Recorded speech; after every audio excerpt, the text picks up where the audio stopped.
নমস্কার, MB home ফুডসে আরও একটি রেসিপি নিয়ে হাজির হয়েছি।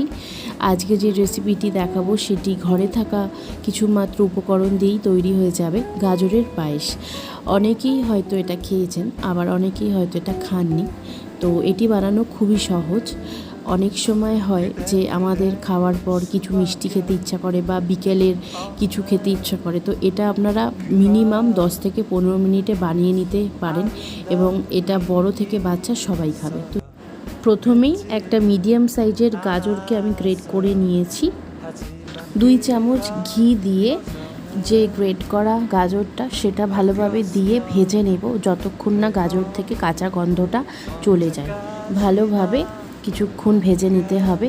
তারপরে আমি এখানে পরিমাণ মতো দুধ অ্যাড করে দিয়েছি। আপনারা যে ঘনত্ব রাখবেন সেই অনুযায়ী দুধ অ্যাড করবেন, সেই জন্য এখানে দুধের পরিমাণটা আমি বললাম না। তো ভালোভাবে দুধের সাথে গাজরটা 4 থেকে 5 মিনিট অল্প একটু সেদ্ধ করে নিতে হবে।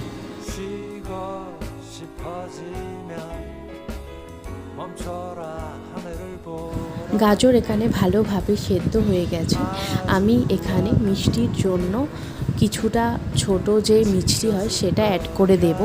আপনারা এই মিষ্টির বদলে চিনি বা গুড় দুটো ইউজ করতে পারেন, তাতেও টেস্ট খুবই ভালো আসবে। তো এরপরে আমরা একটা মিশ্রণ অ্যাড করব দুধটা একটু ঘন করার জন্য, যেরকম পায়েসে থাকে। তো সেটার জন্য আমি যে কাস্টার্ড পাউডার হয় সেটা আমি ছোট চামচের ভরে 1 চামচ উষ্ণ গরম দুধে ভালো করে মিশিয়ে এটা ধীরে ধীরে অ্যাড করে দেব। একেবারেই দেব না, তা হয়ে যেতে পারে। আর যদি আপনাদের কাছে কাস্টার্ড পাউডার সেই মুহূর্তে না থাকে, আপনারা কি করবেন, যে দুধটা অ্যাড করবেন সেটা একটু ঘন করে নেবেন প্রথমে, তারপরে অ্যাড করবেন, তাহলে পায়েসের মতো যে ঘনত্ব সেটা চলে আসবে।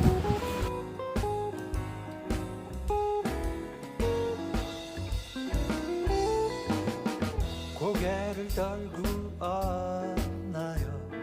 아직 오늘인데 눈물은 감추지 말아요. 금방 마를 테니. 하지만 그런 표정은